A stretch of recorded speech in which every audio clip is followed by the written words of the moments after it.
Good morning to all of you. Spark institute के YouTube channel पे आप सबका स्वागत है। देखिए, आज हम एक सीरीज स्टार्ट करने जा रहे हैं जिसमें मैं एक डीप एनालिसिस करूंगा। पिछले 10 साल में जितने भी जेके एसएसबी के एग्ज़ाम हुए हैं, हर एक एग्ज़ाम को हम ब्रेक डाउन करेंगे। उसमें हम देखेंगे कि जीएस जो है वो किस तरीके से आया, क्या पैटर्न रहा है उसका। अब इस पूरे प्रोसेस में जो हमारा तरीका होगा वो क्या होगा कि 2014 से लेके 2024 तक जितने क्वेश्चंस आए हैं, मैं मेजॉरिटी क्वेश्चंस कवर करूंगा। 25-25 क्वेश्चन एक बार में कवर करूंगा, ठीक है। मेरी कोशिश रहेगी और हम एक एक क्वेश्चन को एनालाइज करेंगे, उसको पढ़ेंगे, उसको डीपली अंडरस्टैंड करेंगे। एट द सेम टाइम जो मैं अलग सा करूंगा वो क्या करूंगा, आपके सामने एक एक्सेल शीट क्रिएट करूंगा। जिस एक्सेल शीट पे हम क्या करेंगे, पूरा लिखे एनालिसिस करेंगे, जिसमें हम लिखेंगे कि भाई कौन से एग्जाम में ये क्वेश्चन आया हुआ है, कौन से टॉपिक से ये क्वेश्चन था और उसमें कौन सा सब टॉपिक था जिसमें से क्वेश्चन आया।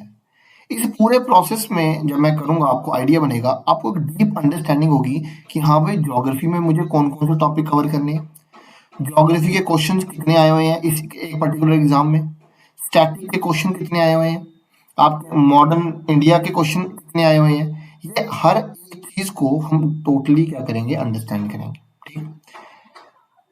अभी जिस तरह से हम स्टार्ट करेंगे आपको पूरा आइडिया बन जाएगा इसमें, और ये मैं पूरी सीरीज लाऊंगा 10-15 के आसपास आपकी वीडियोस लाऊंगा, जिसके अंदर मैं मोर देन 500 क्वेश्चन के आसपास कवर करने की कोशिश करूंगा, ठीक है। तो बिना टाइम वेस्ट किए हम स्टार्ट करते हैं आज का टॉपिक।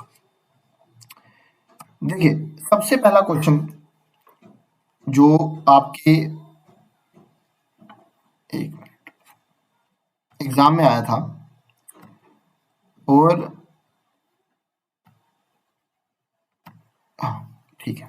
अब देखिए, ये क्वेश्चन की अगर हम बात करें, ये क्वेश्चन आपका आया हुआ है FAA 222, ठीक है। यानी कि जो फाइनेंस अकाउंट असिस्टेंट था 2022 वाला, उसमें आपका ये क्वेश्चन आया हुआ है। अब देखो, इस क्वेश्चन की बात करें तो क्या क्वेश्चन है, which is the only active volcanic island in India. इस क्वेश्चन की बात करें, ये क्वेश्चन कहाँ से आया हुआ है, हमारा ज्योग्राफी में से आया हुआ है। और ज्योग्राफी के अंदर भी अगर हम देखें तो इसकी जो आपकी सब टॉपिक है दैट इज फिजियोग्राफी, उसमें से आया हुआ है, ठीक है। पहले हम क्वेश्चन को समझेंगे, इसको हम सॉल्व करेंगे, उसके बाद मैं आपको बताऊंगा कि किस तरीके से हमने इसकी एक्सेल शीट मेंटेन करनी है और उसका बेनिफिट क्या होगा, ये भी मैं आपको समझाऊंगा। देखो, ऑप्शन क्या है, एक मिनिकोई आइलैंड, अमनदेई आइलैंड, बैरन आइलैंड और लकेडिव आइलैंड। देखो, इन सारी अगर हम बात करें, आप सबको पता है अच्छे से कि इंडिया में एक ही एक्टिव वॉल्केनो है। जो कौन सा एक्टिव वॉल्केनो है, दैट इज बैरन आइलैंड। अब इस टॉपिक को मतलब हमें आइडिया बन गया, इस टॉपिक से क्वेश्चन आया है, यानी कि इस टॉपिक को जो रिक्रूटर है वो इंपॉर्टेंट समझता है, यानी फिजियोग्राफी ऑफ इंडिया। अब यहाँ पे हम ये क्वेश्चन ही सिर्फ एनालाइज नहीं कर रहे हैं, इस क्वेश्चन को अंडरस्टैंड नहीं कर रहे, हम एग्जाम को भी एनालाइज करने की कोशिश कर रहे हैं। यानी एग्जामिनर की साइकी क्या है, एग्जामिनर को फिजियोग्राफी ऑफ इंडिया में से क्वेश्चन वो डालेगा, ठीक है। अब देखेंगे हम पूरे 25 क्वेश्चनों में से कितने क्वेश्चन आए फिजियोग्राफी में, इसी तरह से हम पूरे प्रोसेस को करेंगे। तो बैरन आइलैंड की बात करें तो बैरन आइलैंड आपको पता है कहाँ पे है, ये अंडमान में है। कहाँ पे है, अंडमान में। अंडमान में बात करें, आपको पता है ये एकमात्र एक्टिव वॉल्केनो है। कहाँ पे, अब इसकी लोकेशन भी आपको पूछ सकते हैं, लोकेशन कहाँ है, ये north east of port Blair में आपको देखने को मिलता है। कहाँ पे, north east of port Blair में आपको ये देखने को मिलता है। पोर्ट ब्लेयर आपको पता है अंडमान निकोबार की क्या है, कैपिटल है। अब बैरन आइलैंड की अगर हम बात करें, सबसे पहली बार इसका जो विस्फोट हुआ था वो कब हुआ था, 1787 में। कब हुआ था, 1787 में। और एट द सेम टाइम आपको ये भी पता होना चाहिए कि जो बाकी 3 आइलैंड है ये कहाँ पे है। याद रखना, ये जो तीनों आइलैंड है, यानी मिनिकोई, अमनदेई और लक्षद्वीप आइलैंड जो है, ये तीनों आइलैंड आपके कहाँ पे हैं, लक्षद्वीप में। कहाँ पे हैं ये तीनों आइलैंड, आपके लक्षद्वीप में। और आपको ये भी पता होना चाहिए कि लक्षद्वीप का पहला नाम क्या था, आपका लक्षद्वीप, मिनिकोई, अमनदेई आइलैंड। पहले इसको यही बोलते थे, ठीक है, लक्षद्वीप, मिनिकोई, अमनदेवी आइलैंड बोलते थे। बाद में आपको पता है इसका नाम चेंज हुआ था 1973 में, ठीक है। और इसका नाम हमने क्या रख दिया था, लक्षद्वीप। नाम रख दिया था हमने लक्षद्वीप। आई होप ये जो टॉपिक है या जो ये क्वेश्चन है आपको समझ आया। अब देखो इसी तरह से हम हर एक क्वेश्चन को एनालाइज करेंगे, हम सिर्फ एक ही ऑप्शन को नहीं देखेंगे। हमारी कोशिश होगी उस पूरे के पूरे क्वेश्चन को हम ब्रेक डाउन करें और इस तरह से करें कि आपको पूरी अंडरस्टैंडिंग डेवलप हो जाए उस क्वेश्चन की और उस टॉपिक की, ठीक है। अब देखो ये हमने किया, अब मेरा प्रोसेस क्या रहेगा, ठीक है। देखो ये हमारा एक टॉपिक हुआ। अब हमने क्या करना है, जैसे मैं एक क्वेश्चन करूंगा साथ ही में हम एक एक्सेल शीट को भी अपडेट करेंगे, ठीक है। देखो ये एक्सेल शीट क्या है, एनालिसिस ऑफ, ये मैंने बना दी है पूरी, ठीक है। बट मैं आपको एक एक क्वेश्चन करके इसको बताऊंगा। तो क्या, analysis of JK PSC PSI exam with the help of previous question. एक एक क्वेश्चन को हम देखेंगे। अब देखो पहला क्वेश्चन जो था, ठीक है, वो कौन से एग्जाम से आया था, फाइनेंस अकाउंट असिस्टेंट 2022 में आया था। क्योंकि देखो आपको पता है 80% सिलेबस तो सेम ही है, तो यही क्वेश्चन घूमने फिरने वाले हैं। और अगर हम उन क्वेश्चंस को एनालाइज कर पाए तो हमें आइडिया बन पाएगा किन टॉपिक्स पे, किन सब टॉपिक्स पे हमने फोकस करना है। अब देखो टॉपिक क्या आपको पता है, यह है ज्योग्राफी। ज्योग्राफी में से इसका क्वेश्चन आया हुआ है, और ज्योग्राफी में से भी सब टॉपिक क्या है आपका, फिजियोग्राफी। अब देखो इसमें आपको बेनिफिट क्या होगा, बेनिफिट आपको ये होगा, आपने देखा, क्योंकि ये पूरी एक्सरसाइज जब हमारी हो जाएगी, आपने देखा यार मुझे देखना है ज्योग्राफी के इस बार कितने क्वेश्चन आए थे। भाई सीधी सीधी बात है, आपको पता चल जाएगा भाई ज्योग्राफी के 6 क्वेश्चन आए थे फाइनेंस अकाउंट असिस्टेंट में, ठीक है। और 2 क्वेश्चन अभी तक, जितना 25 क्वेश्चनों में से जितना मैं अभी तक बता पा रहा हूँ 25 क्वेश्चनों के हिसाब से है। फिर इसी में ऐड ऑन करते रहेंगे, हम 500 तक जाएंगे, कोशिश करेंगे। 2 क्वेश्चन आपके जेकेपीएससी में आए हैं। अब जो ये क्वेश्चन आए हुए हैं यहाँ पे देखो, फिजियोग्राफी का क्वेश्चन आया, नेशनल पार्क का क्वेश्चन आया, क्रॉप्स का आया, पोर्ट का आया, ड्रेनेज का आया, लोकेशन का है, और लोकेशन का 2 बार क्वेश्चन आया हुआ है, ठीक है। यानी कि जो लोकेशन है इंडिया की, उसके आगे पीछे उस टॉपिक को हमने अच्छे से पढ़ना है, वो 2 बार आया हुआ है, ठीक है।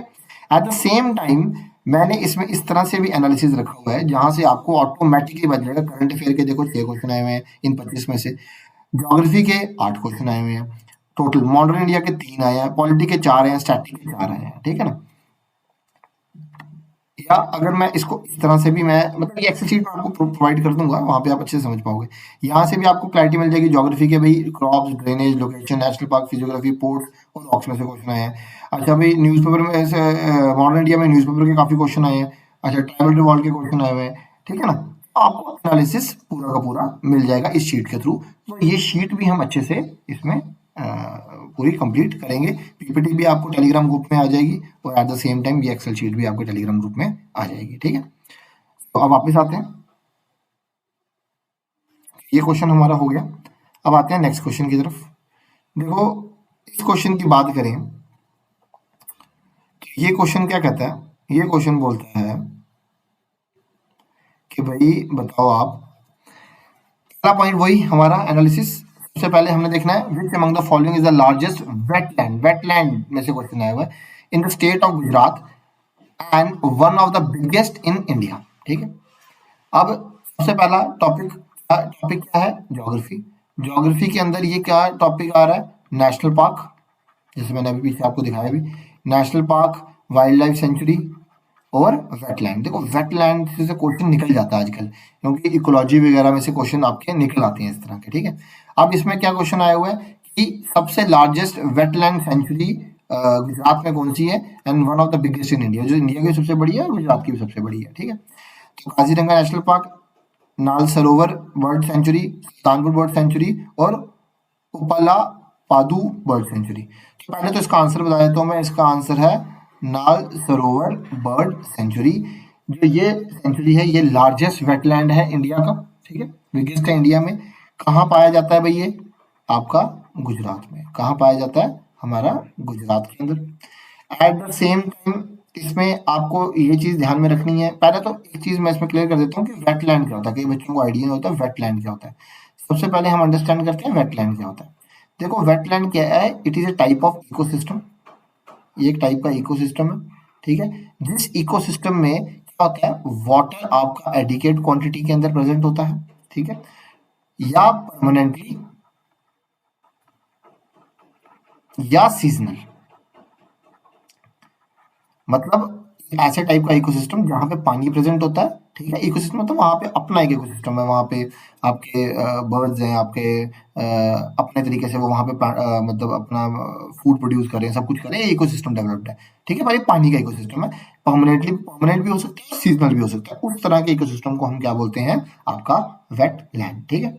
अब जो नाल सरोवर बर्ड सेंचुरी, याद रखना, ये 1969 में जाके इसको बर्ड सेंचुरी डिक्लेयर किया गया था। और देखो, अब कुछ वेटलैंड होते हैं जो आपके इंटरनेशनल इंपॉर्टेंस के होते हैं। क्या? कुछ वेटलैंड होते हैं जो आपके इंटरनेशनल इंपॉर्टेंस के होते हैं। अब जो वेटलैंड आपके इंटरनेशनल इंपॉर्टेंस के होते हैं उनको हम क्या बोलते हैं, रैमसर साइट्स। और रैमसर एक कन्वेंशन थी जो हुई थी, और अगर किसी साइट को रैमसर साइट डिक्लेयर किया जाता है, हर वेटलैंड चाहता है कि वो रैमसर साइट डिक्लेयर होगी, उसकी इंपॉर्टेंस होती है, ठीक है। जैसे जम्मू में भी आपको बता, रसपुर वाली साइड घराना वेटलैंड है, ठीक है ना। तो जो आपका नाल सरोवर आपका बर्ड सेंचुरी है, इसको भी रैमसर साइट डिक्लेयर किया गया था। कब? 2012 में इसको रैमसर साइट डिक्लेयर कर दिया गया था, ठीक है। अब रैमसर साइट की भी अगर हम बात करें, याद रखना रैमसर, ये भी क्वेश्चन आ सकता है, सिटी कहाँ पे है, रैमसर सिटी कहाँ पे है। तो याद रखना ये सिटी कहाँ पे है, ये आपकी ईरान में है। कहाँ पे है?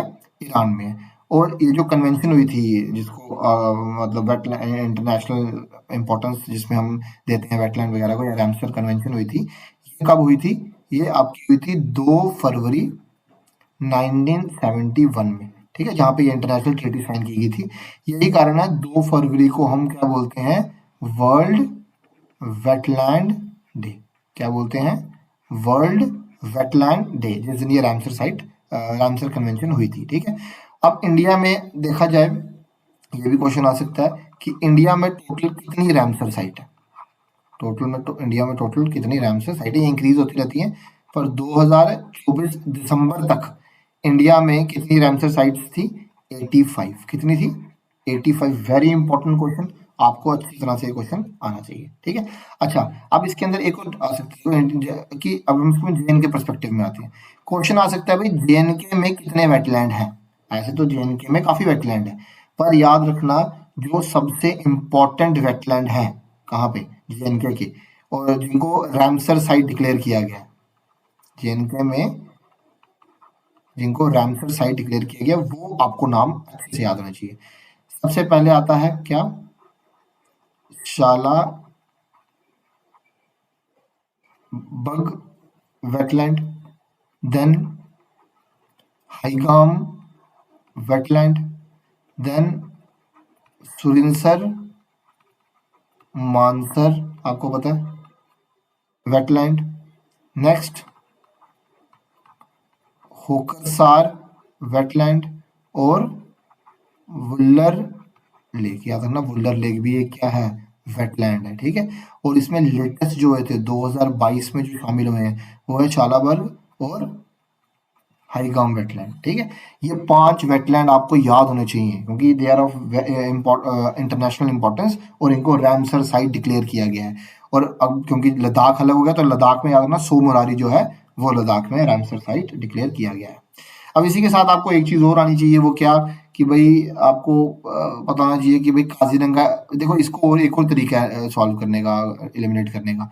यहाँ क्या बोला, लार्जेस्ट वेटलैंड सेंचुरी इन गुजरात। तो आपको पता है काजीरंगा तो गुजरात में है ही नहीं है, ये कहाँ पे है, ये आपका असम में है, तो ये डिक्लेयर हो, ये भी कैंसिल ही हो जाता है यहाँ से। नेक्स्ट आपको पता है, अब ये जो तीनों है, ये जो सुल्तानपुर है, ये भी याद रखना, ये कहाँ पे है आपका, हरियाणा में। हरियाणा में कहाँ पे, गुड़गांव में। ये और ये उपला पादू जो है ये भी गुजरात में है, और नाल सरोवर ये गुजरात में। तो आपको 50-50% चांस यहाँ से निकल सकता है एलिमिनेशन मेथड के थ्रू। आप 25% सही होने की जगह 50% सही हो सकते हो अगर आप एलिमिनेट करना सीख जाओ। तो आई होप जो सेकंड टॉपिक है, जो सेकंड क्वेश्चन है, हमने अच्छे से समझ लिया।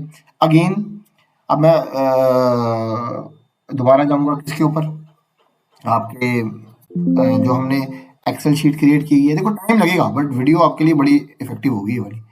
वापस अब आ जाते हैं, ठीक है। हम आपका ये फिल्टर हटा लेते हैं, 1 मिनट, ठीक है। अच्छा, सेकंड क्वेश्चन भाई किधर से आया है, अगेन फाइनेंस अकाउंट असिस्टेंट 2022 में क्वेश्चन आया है। कहाँ से आया भाई, ज्योग्राफी से आया। किस टॉपिक से आया, नेशनल पार्क। यानी हमें आइडिया बन गया कि ज्योग्राफी में एक फिजियोग्राफी टॉपिक अच्छे से पढ़ना है और एक नेशनल पार्क अच्छे से पढ़ना है, ठीक है।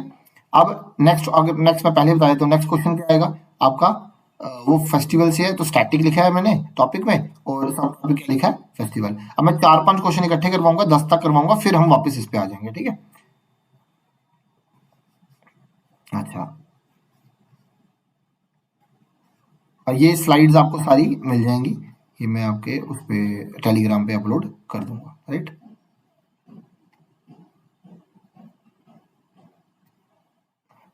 अच्छा, नेक्स्ट आ जाओ भी। Which of the following states of India is the Dree festival celebrated. अब again very very very important, यहाँ से हमें क्या पता चल रहा है कि भाई जो आपके फेस्टिवल्स हैं दे आर वेरी इंपॉर्टेंट, ठीक है। अब यहाँ पे क्या है, ड्री फेस्टिवल पूछा है कौन सी स्टेट में सेलिब्रेट किया जाता है, ठीक है। अब पहला पॉइंट याद रखना, पहले तो आंसर ही पे हम चल पड़ते हैं। जो ड्री फेस्टिवल है ये कहाँ पे किया जाता है सेलिब्रेट, अरुणाचल प्रदेश। कहाँ पे, अरुणाचल प्रदेश में एक ट्राइब है अपतानी ट्राइब, ठीक है, अपतानी पीपल होते हैं, वो इसको सेलिब्रेट करते हैं। अब देखो ऑब्वियसली बात है, ये क्वेश्चन तो आएगा नहीं, पर इस क्वेश्चन से हमें आइडिया क्या बना है, इस क्वेश्चन से हमें ये आइडिया बना है कि हमें फेस्टिवल्स याद रखने हैं, हमें ट्राइबल फेस्टिवल्स भी पता होने चाहिए। मोटे मोटे सिर्फ वो आपके बिहू या ओनम ओनम नहीं याद करने, हमें ट्राइबल फेस्टिवल भी याद करने हैं। और इस टाइम पे जितने फेस्टिवल आ रहे हैं, आप एग्जाम उठा के देखोगे मैक्सिमम नॉर्थ ईस्ट के फेस्टिवल्स पूछते हैं, ठीक है। तो अब इसके रिगार्डिंग देख लेते हैं। आप आपको इसको, अब ये आपने एनालाइज कर लिया, आपको पता चल गया अरुणाचल प्रदेश है, पर इतने में काम खत्म नहीं हुआ। अब यहाँ पे आपका काम क्या है, फटाफट आपने खोलना है नेट, आपने देखना है पिछले 6 महीने में कौन सा फेस्टिवल जो था वो आपका न्यूज के अंदर था। देखो जहां तक मैंने थोड़ा बहुत देखा तो एक फेस्टिवल था जो न्यूज में था, तो उसके आने के चांस भी है, मोदवत फेस्टिवल। क्या, मोदवत फेस्टिवल जो था, ये आपका जो था ये न्यूज में था रिसेंटली। ये कौन सेलिब्रेट करता है, ये सेलिब्रेट करती है टोडा ट्राइब। आपको पता है ओल्डेस्ट द्रविडियन ट्राइब कोई एथनिक ग्रुप कोई है तो वो कौन सा है, टोडा ट्राइब। कहाँ पे मिलता है, तमिलनाडु में। तमिलनाडु में कहाँ पे, नीलगिरी हिल्स में। कहाँ पे, नीलगिरी हिल्स में, ठीक है। और ये कहाँ पे सेलिब्रेट होता है, एक टेम्पल होता है मोनपो टेम्पल, वहां पे इसको सेलिब्रेट किया जाता है। अब यहाँ पे भी पूछ सकते हैं भाई मोदवत फेस्टिवल जो है जैसे पीछे आया हुआ है, भाई वो फेस्टिवल कहाँ पे सेलिब्रेट होता है, तो आंसर क्या आएगा, तमिलनाडु, ठीक है। सिमिलरली एक और फेस्टिवल न्यूज में था जैसे कि पांगसू पास इंटरनेशनल फेस्टिवल। इधर से आइडिया बन रहा है वही नॉर्थ ईस्टर्न स्टेट ही है, तो इसका भी आंसर क्या, अरुणाचल प्रदेश। आंसर है अरुणाचल प्रदेश। और ये इंपॉर्टेंट क्यों है, क्योंकि ये एक हिस्टोरिकल सिग्निफिकेंस बताता है किसका, वर्ल्ड वॉर 2 में जो बंदे शहीद हुए हैं उनके ऊपर, उनके लिए, ठीक है। और जो ये अरुणाचल प्रदेश है, ठीक है, इनके सीएम भी पूछ सकते हैं आपको, तो सीएम कौन है, पीमा खांडू। कौन, पीमा खांडू। अब ये तो होगी दो जो एट प्रेजेंट न्यूज में, आपने अपने लेवल पे भी देखना है, ठीक है। तो कुछ फेस्टिवल इंपॉर्टेंट भी हैं, जैसे आपको पता ही है, जैसे कि बिहू, ये कहाँ होता है, असम में। उसके बाद ओनम, ये कहाँ पे होता है, केरला में। एक होता है मजूली, मजूली आइलैंड भी आपको पता है, लार्जेस्ट इन रिवर आइलैंड है वो भी कहाँ पे, असम में, ये भी एक फेस्टिवल भी है। देन लोसार, ये कहाँ पे होता है, अरुणाचल प्रदेश में। सिमिलर मैनर में एक होता है आपका हॉर्नबिल फेस्टिवल, ये कहाँ पे होता है, नागालैंड में, ठीक है। एक आपका है ओलिंग फेस्टिवल, ये भी कहाँ पे होता है, नागालैंड में, ठीक है। अच्छा, फिर एक होता है मोत्सू फेस्टिवल, ये भी किधर है, नागालैंड में। देन एक फेस्टिवल आता है अम्बू बच्ची मेला, ये भी कहाँ पे है, नागालैंड में। देन देयर इज वांगला, ये कहाँ पे है, मेघालय में। तो और भी कई फेस्टिवल्स हैं, ठीक है, मैंने हर एक का नाम नहीं लिखा, आपको आइडिया बन गया ना कैसे पढ़ना है, मतलब मेरा इस पूरे जो मेरा जो प्रोजेक्ट होगा जिसमें मैं इतनी जो लगातार 10 वीडियोस लाऊंगा, इस पे मेरा फोकस ही यही है कि आपको मैं ये समझाऊं कि एग्जाम को क्रैक कैसे करते हैं। देखो मेजोरिटी बच्चे क्या करते हैं, बस पढ़ते रहते हैं। अभी ज्योग्राफी आया जेकेपीएससी के सिलेबस में, तो बस पहले पेज से शुरू हो जाएंगे, पढ़ते रहेंगे, कोई मतलब नहीं उसका, लास्ट में एग्जाम नहीं निकलेगा। एग्जाम तब निकलता है जब आप एनालाइज करते हो एग्जाम को, ठीक है ना। और यहाँ पे मेरा फोकस है आपको मैं एनालिसिस प्रोवाइड करूँ, कि आपको आइडिया बने, भाई ये एनालिसिस है, मुझे ऐसे पढ़ना है, मुझे इतना ही पढ़ना है, मुझे फेस्टिवल्स पे फोकस करना है, ठीक है ना। जब आप इस अप्रोच के साथ चलोगे ना, ऑटोमेटिकली आप देखोगे आपके जो एग्जाम है वो अच्छे होंगे, ठीक है। चलो नेक्स्ट क्वेश्चन पे आते हैं। नेक्स्ट है, as per census 2011 with regard to sex ratio the number of female per 1000 males in India was, अब ये भी उसमें आया हुआ है। अब देखो इसमें भी अगर हम बात करें तो अगेन वही बात आ जाती है, ठीक है, कि मतलब अब यहाँ पे क्या आता है, यहाँ पे हमें पता चलता है स्टैटिक से क्वेश्चन है, और स्टैटिक में क्या पूछ रहे हैं, सेंसस। और आप देखोगे सेंसस के बहुत क्वेश्चन आते हैं, यानी कि आपने एग्जाम में सेंसस को अच्छे से पढ़ के जाना है, ठीक है। इससे ये आपकी अंडरस्टैंडिंग होगी। देखो अगर हम जनरली बात करें तो ये सारे ही गलत ऑप्शन है, इसका एक्चुअल में आंसर है 943, ठीक है ना। अब आपको क्लोजेस करना है तो आप ये कर सकते हो मार्क, बट ये चार ऑप्शन इससे गलत है, तो इसका आंसर है 943 इज टू 1000, ठीक है। तो यानी आप यहाँ से मेरे को अंडरस्टैंडिंग क्या डेवलप हुई है, मुझे सेंसस को अच्छे से पढ़ना है, राइट। अच्छा नेक्स्ट क्या है, read the following statement and choose the correct option. Statement 1 क्या है, wheat and barley are grown as rabi crops in India. Rabi crops are sown in the beginning of monsoon season and harvested between October and December. अब दो option दिए, हमें बताना कौन सा सही कौन सा गलत है। अगेन अब हमने बात करनी है अपनी अंडरस्टैंडिंग डेवलप करने के लिए, ठीक है ना। अगेन हमें क्या पता चला, पहले हम वही अपना एनालिसिस करेंगे। एनालिसिस क्या है कि टॉपिक क्या है, ज्योग्राफी, सब टॉपिक क्या है, क्रॉप्स, यानी क्रॉप्स एक इंपॉर्टेंट टॉपिक है, यानी कि क्रॉप्स के अंदर से क्वेश्चन आते हैं, ठीक है। अब यहाँ पे हम क्या देखेंगे, यहाँ पे हमें क्या दिखता है, देखो नंबर 1 हमें क्या चीज पता चली। अब पहले हम थोड़ा सा अंडरस्टैंड करते हैं। आपको पता है क्या, 3 टाइप के सीजन होते हैं इंडिया में, कौन कौन सा, एक आपका आता है खरीफ, ठीक है, दूसरा आता है आपका राबी, और तीसरा आपका आता है ज़ैद, ठीक है। खरीफ, राबी और ज़ैद, ठीक है। अब खरीफ की अगर बात करें तो जो खरीफ सीजन है, ये आपका याद रखना, जो सबसे इम्पोर्टेंट पॉइंट है इसका वो ये आ जाता है कि ये होता है आपका जून से लेके सितंबर। इसमें ये बड़ा इंपॉर्टेंट आपको याद होना चाहिए, क्योंकि अगर आपको याद होगा ना तभी आप इस मतलब क्वेश्चन को अटेम्प्ट कर पाओगे। तो कब है, जून से लेके सितंबर। और इस मौसम में आप बताओ क्या होता है इंडिया में, मानसून। तो यानी कि ये जो है ये मानसून क्रॉप्स है, ठीक है, ये मानसून डिपेंडेंट है, ठीक है। खरीफ सीजन मोस्टली मानसून में होता है, आपको ये ध्यान में रखना है, ठीक है ना। और खरीफ वर्ड का मतलब भी अरेबिक वर्ड है, इसका मतलब भी ऑटम होता है, ठीक है। अच्छा अब राबी की बात करें, राबी कब से स्टार्ट होता है, अक्टूबर से लेके मार्च तक। अब अक्टूबर से मार्च क्या होता है, विंटर, यानी कि ये क्या है, एक विंटर क्रॉप है, ठीक है।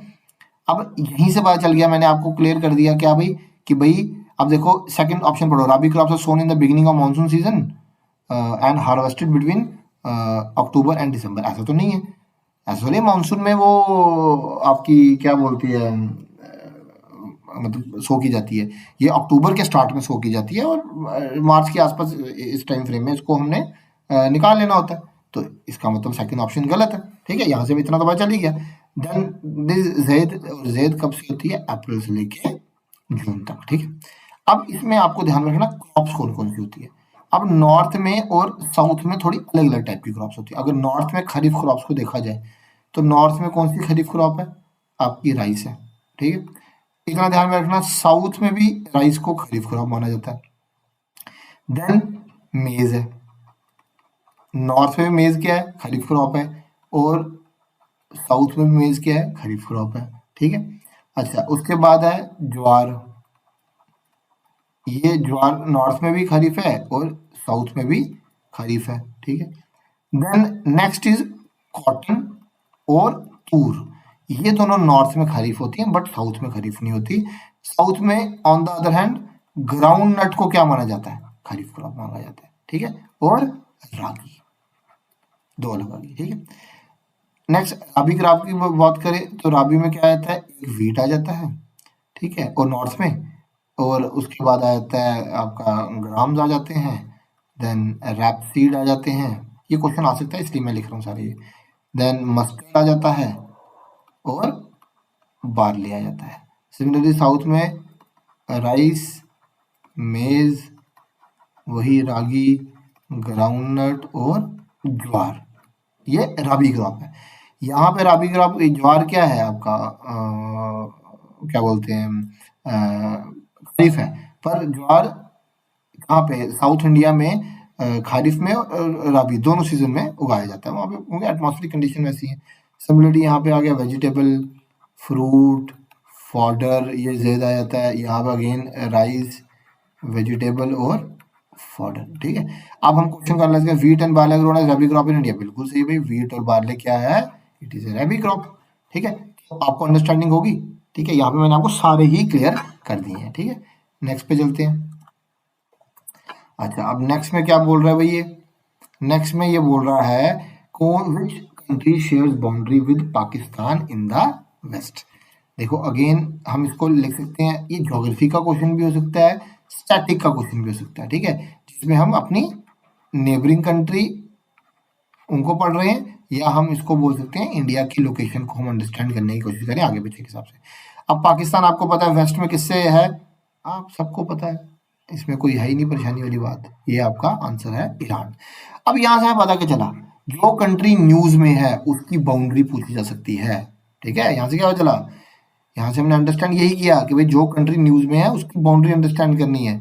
तो यानी कि इस टाइम पे कौन है न्यूज में, यूक्रेन। आपको पूछ सकते हैं भाई यूक्रेन की बाउंड्री बताओ, वेस्ट में कौन है, नॉर्थ में कौन है, ईस्ट में कौन है, साउथ में कौन है, ठीक है ना। तो इसको हम आराम से अंडरस्टैंड कर सकते हैं। अब देखो याद रखना, यूक्रेन वेस्ट में जो है वो कौन कौन सी कंट्रीज है, पोलैंड, स्लोवाकिया और हंगरी, ठीक है। अच्छा, नॉर्थ में कौन सी है, बेलारूस। ईस्ट में कौन सी है, यार ये इंपॉर्टेंट है, क्वेश्चन पूछ सकते हैं ईस्ट में कौन सी कंट्री है जो यूक्रेन के साथ बाउंड्री शेयर करती है, रशिया। सिमिलरली साउथ में कौन सी है, रोमानिया और मालडोवा। कौन सी है, रोमानिया और मालडोवा। अच्छा, सिमिलरली आपको क्या पूछ सकते हैं, आपको इसराइल भी आपको पता न्यूज में है, उसका ही पूछ सकते हैं। तो नॉर्थ में कौन है, लेबनान। नॉर्थ ईस्ट में कौन है, मेरे पास मैप नहीं है, आप मैप से भी देख लेना एक बार। हाँ, ईस्ट में कौन है, जॉर्डन। और साउथ वेस्ट में कौन है, आपका इजिप्ट। अब ये तो इंपॉर्टेंट क्वेश्चन बन गए ना इस बार के लिए, क्योंकि दोनों वॉर न्यूज में है। तो यूक्रेन का भी पूछ सकते हैं, इसराइल का भी पूछ सकते हैं। यहाँ से पता चल गया भाई ये कितना इंपॉर्टेंट है, ठीक है ना। सिमिलरली दो बातें और ध्यान में रखना। अभी आपको पता है ट्रंप जो है वो इलेक्ट होके आए हैं क्या एज यूएस प्रेसिडेंट। तो वहां पे भी बात चल रही है, वो उन्होंने आते ही दो एग्जीक्यूटिव ऑर्डर निकाले हैं, जिसमें उन्होंने क्या किया है, गल्फ ऑफ मैक्सिको का नाम चेंज किया है उन्होंने, गल्फ ऑफ अमेरिका। तो ये आपने देखना है, इसकी लोकेशन को अंडरस्टैंड करना है अच्छे से। और डिनाली एक माउंटेन पीक है, ठीक है। कहाँ पे, आपके अलास्का वाली साइड पे, जो आपके यूएस की सबसे बड़ी हाईएस्ट पीक है नॉर्थ अमेरिका की। इसका पहले नाम माउंट मैकेंजी था, फिर बाइडन ने इसको दोबारा डेनाली कर दिया था। पर अभी रिसेंटली आपका यूएस प्रेसिडेंट ने दोबारा इसका नाम माउंट मैकिनली कर दिया है, जो कि एक यूएस प्रेसिडेंट थे और एक बिजनेसमैन थे उनकी याद में, ठीक है। तो इस तरह से मतलब देखो यहाँ पे मैं आपको क्वेश्चन के आंसर नहीं करवा रहा हूँ जैसे नॉर्मल वीडियोस में होता है। मेरी कोशिश है आप एनालाइज कर सको एग्जाम को, आपका माइंडसेट वैसा बने। तो हमें पता चल गया भाई यहाँ पे नेबरिंग कंट्री बाउंड्री वगैरह इसमें से क्वेश्चन आ सकते हैं, ठीक है ना। अच्छा, नेक्स्ट क्या आ गया। अच्छा, नेक्स्ट हमारा आ जाता है, अब देखो यहाँ पे भी हमें एक अच्छी अंडरस्टैंडिंग, अब देखो हम इसको एनालाइज भी करते हैं साथ में अंडरस्टैंड भी करते हैं, ठीक है ना। अब देखो हमने अभी तक पढ़ा, तो अब आपको क्लियर हो गया क्या कि भाई स्टैटिक से क्वेश्चन आया था फेस्टिवल वाला, फिर दोबारा स्टैटिक सेंसस क्वेश्चन, स्टैटिक में सेंसस इंपॉर्टेंट है। अच्छा, ज्योग्राफी में क्रॉप्स इंपॉर्टेंट क्वेश्चन आया, ठीक है। अच्छा, स्टैटिक है, अब इसको आप लोकेशन भी बोल सकते हो या इसको हम बाउंड्री भी कर सकते हैं, ताकि आपको याद रहे बाउंड्री, ठीक है ना। या उसको सिंपल बॉर्डर लाइन कर देते हैं, बॉर्डर लाइन। ठीक है, मतलब जो कंट्रीज न्यूज में है उनकी बॉर्डर लाइंस। ठीक है, तो ऑफ कंट्रीज लिख देते हैं इन न्यूज। ठीक है ना, इससे आपको अच्छी अंडरस्टैंडिंग डेवलप हो जाएगी, क्योंकि हम हर एक चीज को उसी तरह से करेंगे। नेक्स्ट क्वेश्चन क्या है, अगेन ज्योग्राफी। ज्योग्राफी में क्या पूछा हुआ, पोर्ट्स। ठीक है ना, अब दोबारा आ जाते हैं।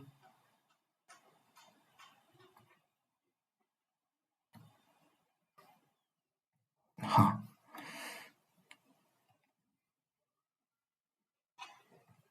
अच्छा, अब देखो अगला क्वेश्चन क्या है, Jawaharlal Nehru port trust JNPT is the premier container handler port in India according accounting for 50% of total containerised cargo volume across the major ports of India. It ये सीधी सीधी बात है, इसकी लोकेशन पूछी है, बात खत्म। अब यहाँ से हमें पता क्या चलता है, यहाँ से पता चलता है हमें सारे पोर्ट्स की लोकेशन याद करनी है। ठीक है, तो भाई हम एक काम करते हैं, सारे पोर्ट्स को एक बार देख लेते हैं। ठीक है ना, ठीक है, एक बार हम देख लेते हैं। देखो सबसे पहले तो यहाँ पे आ जाता है कौन सा, कोलकाता पोर्ट। ठीक है, देखो मेजर और माइनर पोर्ट होते हैं, मेजर पोर्ट की बात करेंगे। ठीक है, वही पेपर में आते हैं। दूसरा आपका उड़ीसा में आ जाता है आपका कौन सा, पैराडीप पोर्ट। ठीक है, कहाँ पे, उड़ीसा में। देन आ जाता है आपका विशाखापट्टनम।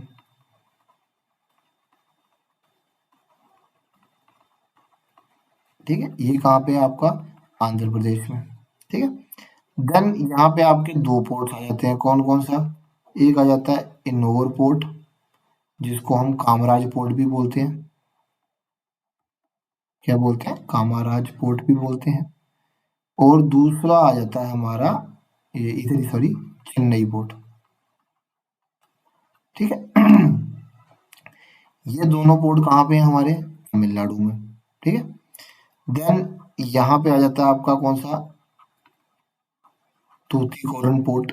ये भी कहाँ पे है आपका, तमिलनाडु।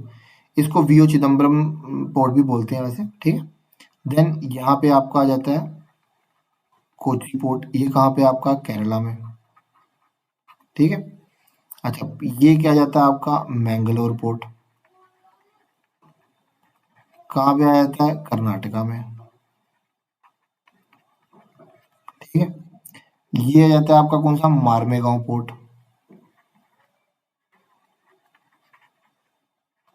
कहाँ पे आ जाता है, गोवा में। फिर यहाँ पे आपके तीन पोर्ट आते हैं महाराष्ट्र में, कौन सा, एक आ जाता है आपका मुंबई पोर्ट ट्रस्ट, एक आ जाता है आपका जवाहरलाल नेहरू पोर्ट ट्रस्ट, और एक नया जो इम्पोर्टेंट है that is Vadhavan port.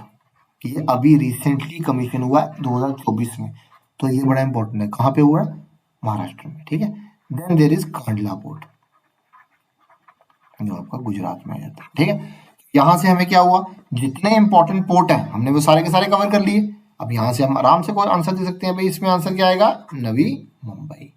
Clear, next चलते हैं, विच ऑफ द फॉलोइंग। ठीक है, which of the following option is the major tributary of Bhagirathi. अब यार देखो, इसमें आपको सिंपल, इसमें कोई है ही नहीं आगे पीछे, आपको ट्रिब्यूटरी का नाम याद करना भाई। ठीक है, तो भागीरथी ट्रिब्यूटरी का जो नाम है that is Bhilangana, Bhilangana river जो है, ये इनमें से ट्रिब्यूटरी है। पिंडारा भी ट्रिब्यूटरी है, पर ये माइनर ट्रिब्यूटरी है। मेजर कौन सी है, भिलंगना।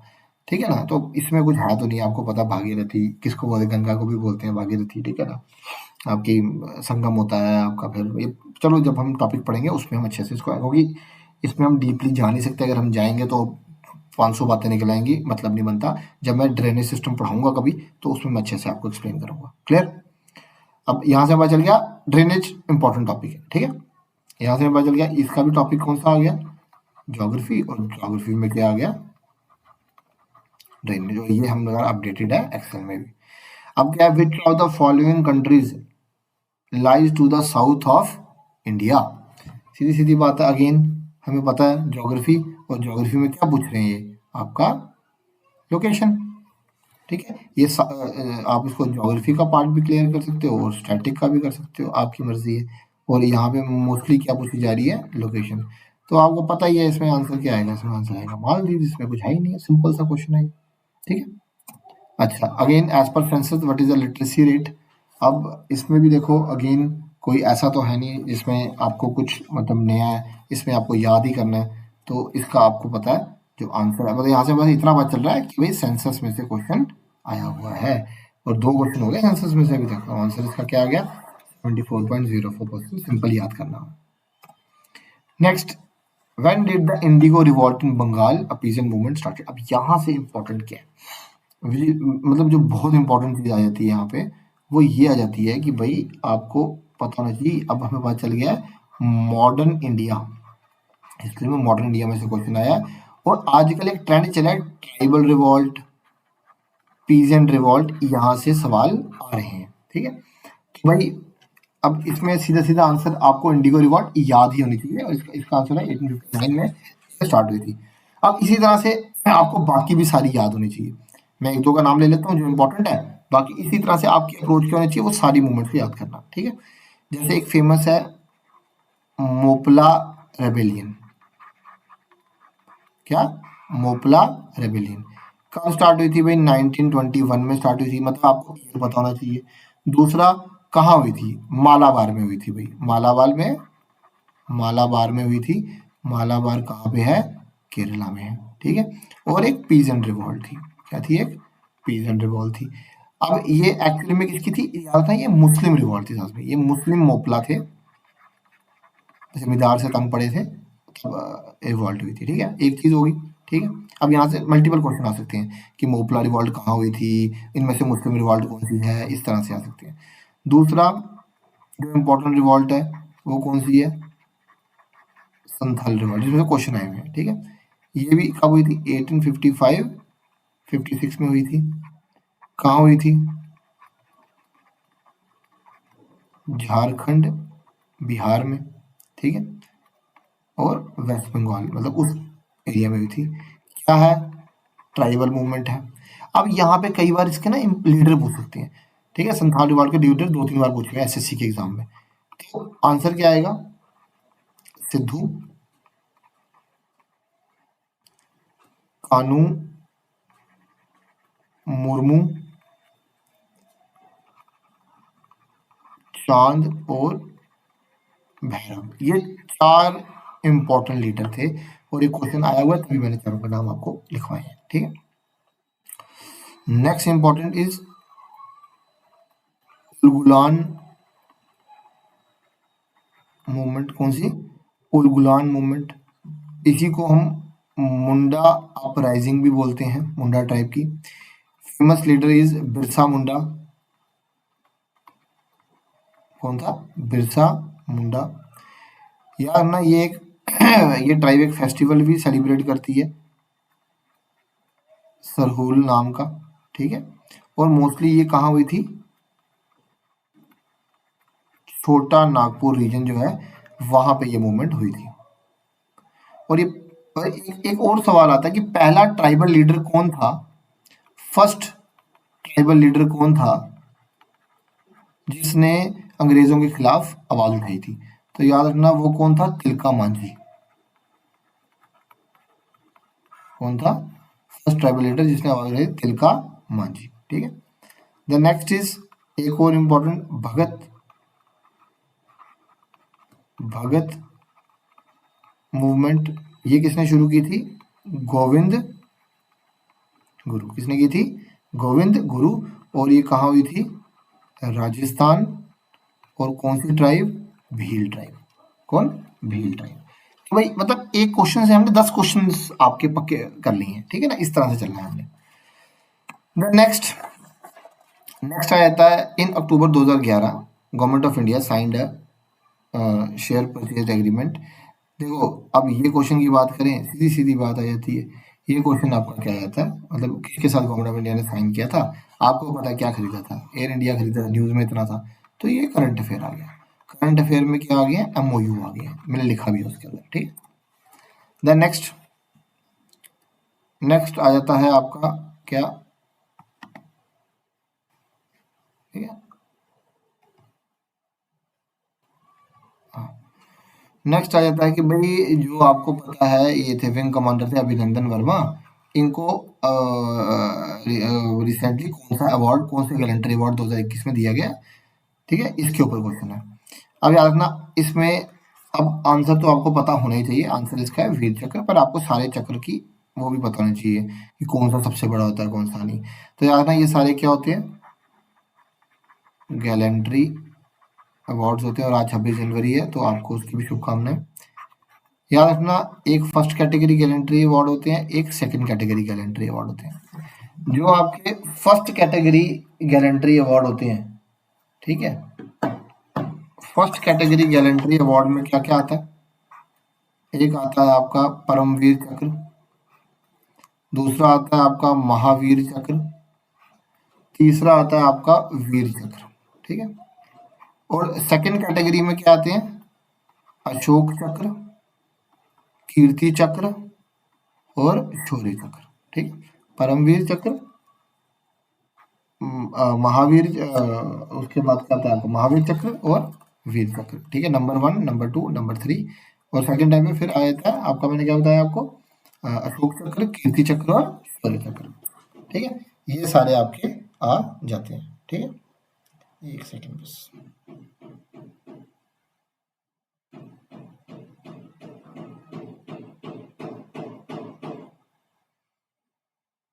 एक सेकंड आगे चलते हैं, एक मेरे को बस मैसेज करना है।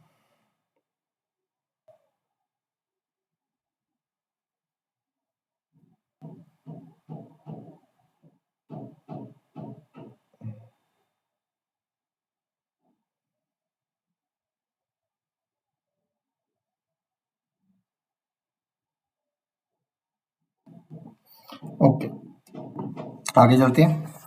नेक्स्ट आ गया क्या कि as a result of partition under the Mountbatten plan membership of constituent assembly was reduced to. ये आपको पता है, क्वेश्चन आया हुआ है आपका जेकेपीएसआई के अंदर है ना। तो इसका आंसर था, पहले आपको पता ही है, मतलब अब इसमें हमें क्या पता चलना चाहिए। नंबर 1, ये कहाँ से आया, पॉलिटी में से। पॉलिटी में कौन सा टॉपिक है, प्रियम्बल, और प्रियम्बल बहुत इंपॉर्टेंट टॉपिक, बहुत क्वेश्चन आते हैं इसमें से। इसका आंसर है 299। मैंने अच्छे से अपनी क्लासेस में भी एक्सप्लेन किया था कि किस तरह से 389 टोटल सीट्स थी, फिर उसमें ब्रिटिश इंडिया की कितनी थी, ठीक है ना, और आपकी प्रिंसली स्टेट्स की कितनी थी, फिर पूरा फिर उनको असाइन हुई, मुस्लिम लीग जो थे वो छोड़ के चले गए, तो लास्ट में 299 सीटें रह गई थी। ये जब मैं प्रेम्बल पढ़ाऊंगा तो उसमें मैंने अच्छे से एक्सप्लेन किया है, यहाँ पे लेक्चर भी अवेलेबल है उसका, ठीक है, तो वहाँ पे आप देख लें इसको डिटेल में। अब नेक्स्ट अगेन आपको क्वेश्चन आ गया कहाँ से, पॉलिटी से क्वेश्चन आया हुआ है, और पॉलिटी में से कहाँ से क्वेश्चन आया हुआ है, ये पॉलिटी में से, मतलब आपको पता है प्रेसिडेंट एक बड़ा इंपॉर्टेंट टॉपिक है, यानी आपको प्रेसिडेंट के ऊपर फोकस करना ही करना है, ठीक है।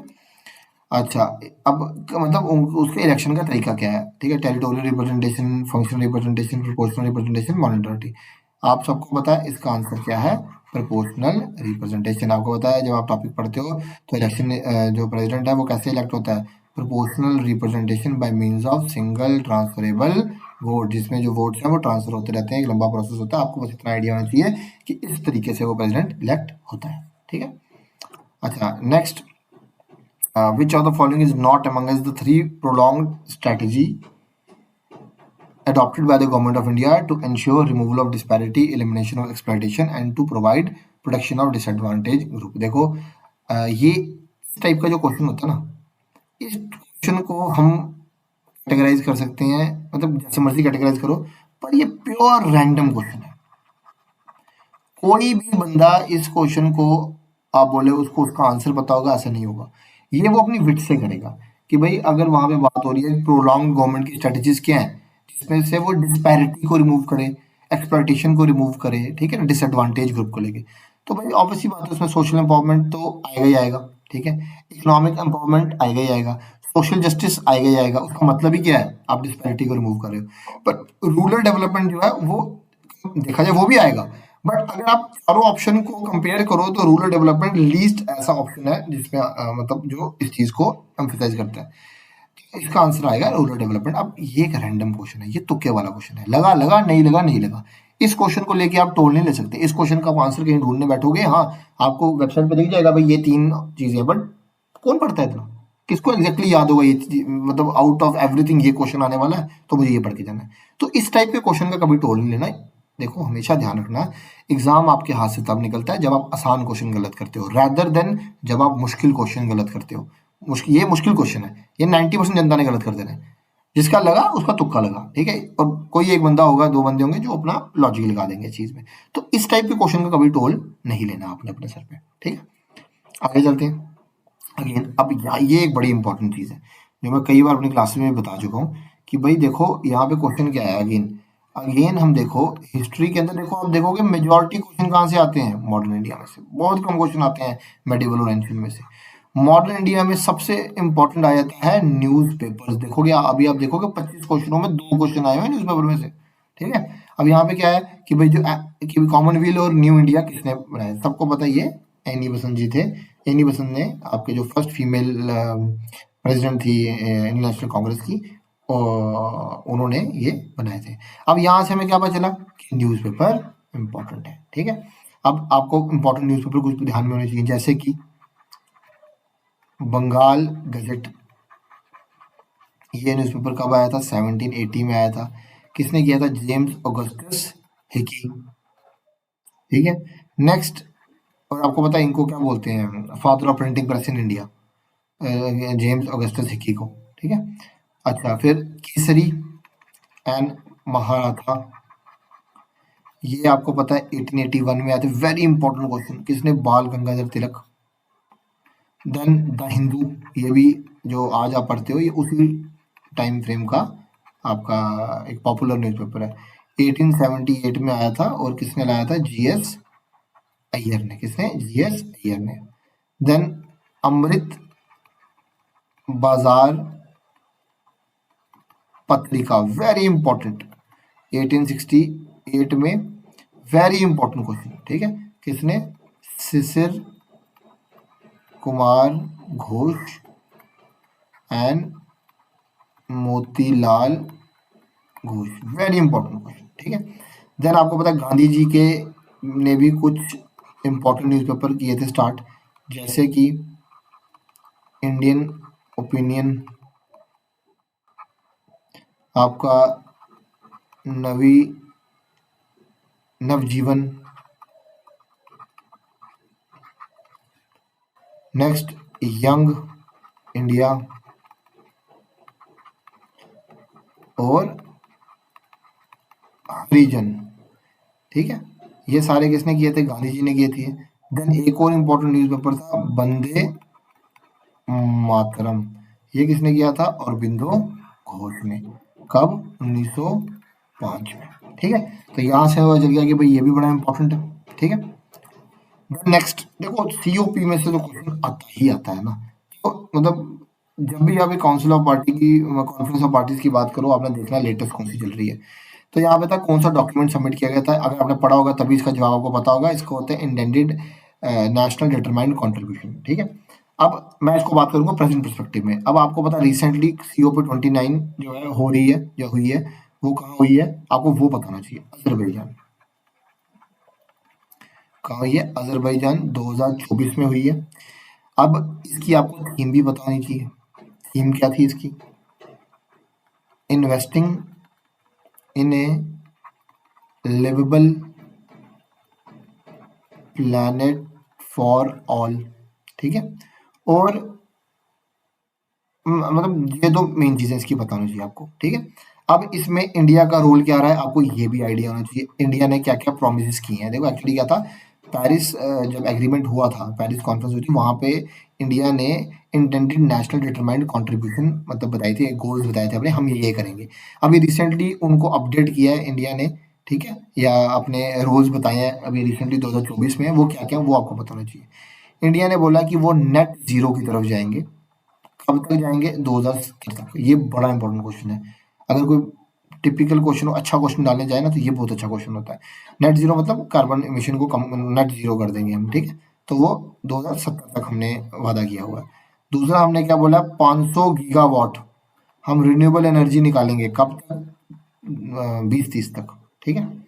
देन अभी रिसेंटली जो नेशनल डिटरमाइंड कंट्रीब्यूशन, जिसको हमने ये एनडीसी बोला हुआ है, इंडियन नेशनल डिटरमाइंड कंट्रीब्यूशन, जो कि पेरिस में इंडिया ने मतलब इंट्रोड्यूस की थी, इसको भी इंडिया ने क्या किया, थोड़ा सा अपडेट किया। अपडेट क्या किया इंडिया ने, बोला कि अब वो 45% रिडक्शन करेंगे कार्बन इंटेंसिटी ऑफ जीडीपी की बाय 2030। और साथ में बोला है लाइफ के बारे में, पीएम मोदी ने। लाइफ का फुल फॉर्म क्या है, लाइफस्टाइल फॉर इन्वायरमेंट। क्या बोला, लाइफस्टाइल फॉर इन्वायरमेंट, इसकी बात की गई है, ठीक है। तो इसको लाइफ बोला गया, ठीक है, वेरी इंपॉर्टेंट। देन नेक्स्ट पे आ जाते हैं हम, हिमाद हिमाद्री, आपको पता है कौन से टाइप के रॉक से बना हुआ है। अब ये क्वेश्चन आपको इसमें पूछा गया है, ठीक है। अब आपको पता ही है, हिमाद्री की बात करें तो डिफरेंट टाइप्स के आपके रॉक होते हैं। अब आपको पता कौन कौन से टाइप के रॉक होते हैं, 3 टाइप के। एक होता है इग्नियस, ठीक है, एक होता है आपका सेडिमेंट्री, एक होता है आपका मेटामॉर्फिक। यहाँ पे ऑप्शन क्या, आंसर क्या है आपका, मेटामॉर्फिक रॉक। क्यों, प्रेशर से उसमें प्रेशर पड़ता है, प्रेशर से उनकी क्या हो जाती है, जो आपके केमिकल कॉम्पोजिशन वगैरह हर चीज़ जो होती है चेंज हो जाती है। अब यहाँ पे ना एक इंपॉर्टेंट चीज़ है जो कई बार एग्जाम में आती है, पर मेजॉरिटी बंदे मिस कर जाते हैं। वो क्या, कि भाई इन इग्नियस रॉक इनमें से कौन कौन सा है। तो याद रखना, बसाल्ट एक इग्नियस रॉक है, गैब्रो एक इग्नियस रॉक है, ग्रेनाइट एक इग्नियस रॉक है, डियोराइट एक इग्नियस रॉक है, ठीक है। अच्छा, यहाँ पे कौन है, सैंडस्टोन एक सेडिमेंट्री रॉक है, शेल एक सेडिमेंट्री रॉक है, लाइमस्टोन एक सेडिमेंट्री रॉक है, और कॉन्ग्लोमीरेट एक सेडिमेंट्री रॉक है, ठीक है। और मेटामॉर्फिक रॉक में देखा जाए, स्लेट एक रॉक है, शिट्स एक रॉक आ जाता है, जेनिस एक रॉक आ जाता है, और मार्बल। ये क्वेश्चन आया हुआ एक दो बार, तभी मैंने स्पेसिफिकली बता दिया, ठीक है। नेक्स्ट पे आ जाते हैं।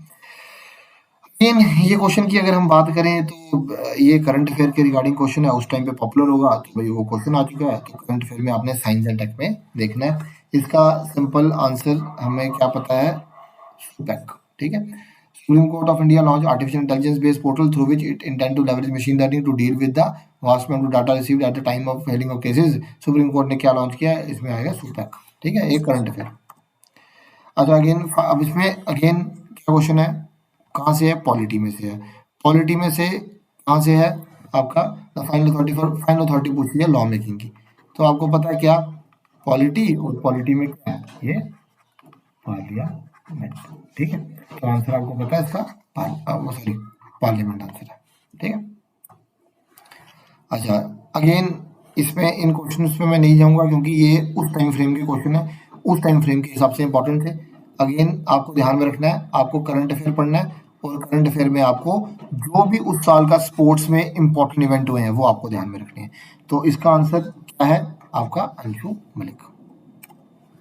अच्छा, अब ये क्वेश्चन अगेन ज्योग्राफी, ज्योग्राफी में लोकेशन। तो ज्योग्राफी कितना क्वेश्चन आएगा इस बार, ठीक है ना, कि कौन सी है जो बाइसेक्ट इनमें से ट्रॉपिक ऑफ कैंसर किसको बाइसेक्ट करता है।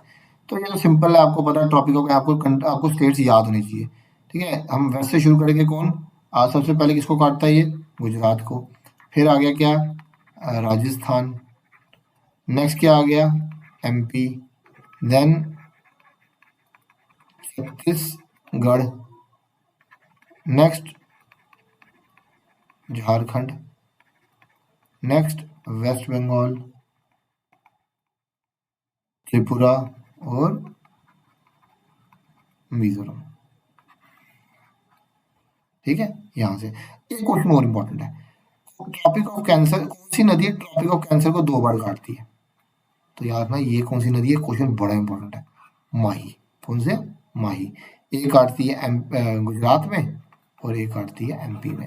एकमात्र नदी जो ट्रॉपिक ऑफ कैंसर को 2 बार काटती है, ठीक है। Next again this is extremely random question. मैंने बताया इस टाइप के क्वेश्चन जो होते हैं ये थोड़े से टिपिकल होते हैं। हुए अटेम्प्ट, इनका टोल नहीं लेना। क्या constitution of India guaranteed protection for social injustice and all different form of exploitation. Which of the following is an incorrect option pertaining to protecting legislation acted by the respective government? तो पहला point क्या है, forest dwellers, यहाँ पे social injustice की बात नहीं हो रही, उनके राइट्स को रिकॉग्नाइज किया जा रहा है। देखो अगेन ये जो क्वेश्चन है ना, ये टिपिकल क्वेश्चन है, हुआ हुआ अटेम्प्ट, नहीं हुआ नहीं हुआ, इसका ये ऑप्शन आता है, schedule caste and schedule tribe 2005। Next again देखो, ये तो क्वेश्चन मैंने आपको बताया हुआ, इसका आंसर आप ही बताओगे, मैंने इसी स्लाइड में इसका आंसर आपको बता दिया, ठीक है।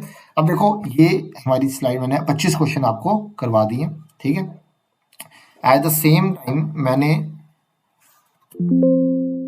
हाँ आपको ये देखें, हाँ हर एक जो क्वेश्चन हमने किया, मैंने मॉडर्न इंडिया में ट्राइबल रिवॉर हमने हर एक का लिख दिया हुआ है कौन सा सब टॉपिक है। मैं बता ना इससे भी बेनिफिट क्या हो रहा है, देखो सबसे बड़ा बेनिफिट क्या हो रहा है हमें, सबसे बड़ा बेनिफिट हो रहा है हमें कि भाई हमें सब टॉपिक पता चल रहे हैं टॉपिक के। भाई आप मॉडर्न इंडिया पढ़ने बैठ रहे हो, आपने ये शीट खोली, आपने मॉडर्न इंडिया क्लिक कर दिया, आपने देखा भाई मैं पढ़ने जा रहा हूँ, भाई ट्राइबल रिवॉल्ट के क्वेश्चन एक आया वो पहले 25 क्वेश्चन में, अच्छा न्यूज़पेपर के 2 क्वेश्चन आए हैं, यानी न्यूज़पेपर बहुत इंपॉर्टेंट है, आपको आइडिया बढ़ गया कि भाई मुझे इस पर कितना फोकस करना है। फिर आप बैठे पॉलिटी पढ़ने, तो आपने देखा पॉलिटी में क्या इंपॉर्टेंट है, पॉलिटी में एक प्रेम्बल इंपॉर्टेंट है, प्रेसिडेंट इंपॉर्टेंट है, पार्लियामेंट इंपॉर्टेंट है, और रैंडम मैंने बताया कहीं से वो तो क्वेश्चन कोई भी अटेम्प्ट नहीं कर पाएगा, ठीक है ना। यहाँ से आपको आइडिया बना। अच्छा फिर आपको आइडिया बना क्या कि करंट अफेयर में क्या इंपॉर्टेंट है, मुझे पता चला एमओयू इंपॉर्टेंट है, अवार्ड्स इंपॉर्टेंट है, स्कीम इंपॉर्टेंट है, सीओपी के बारे में पढ़ना है मुझे, साइंस एंड टेक के बारे में पढ़ना है मुझे, स्पोर्ट्स के बारे में पढ़ना है मुझे। यहाँ से क्या हो रहा है, आपको एक अच्छी अंडरस्टैंडिंग डेवलप हो रही है, राइट। सिमिलर मैनर में ये एनालिसिस मैंने यहाँ पे भी कर दिया कि ऑटोमेटिकली ये शीट अपने आप अपडेट होती रहेगी, यहाँ से आप पता कर सकते हो कि भाई किसके कितने कितने क्वेश्चन आए हुए हैं, ये अपने आप अपडेट हो जाएगी जैसे मैं अपडेट करूंगा। और एट द सेम टाइम किस तरीके से हमने करंट अफेयर के कौन कौन से टॉपिक हैं, कौन कौन से टॉपिक नहीं आए हुए हैं, ये हर एक चीज़ इसके अंदर मैंने मेंशन कर दी हुई है। एक मिनट, राइट, तो ये हमारा क्लियर हो गया, ठीक है। तो चलें आज के लिए हम इतना ही पढ़ेंगे, नेक्स्ट टॉपिक नेक्स्ट मेरी वीडियो जब आएगी तब हम 25 से 50 तक क्वेश्चन पे जाएंगे। चलो थैंक यू।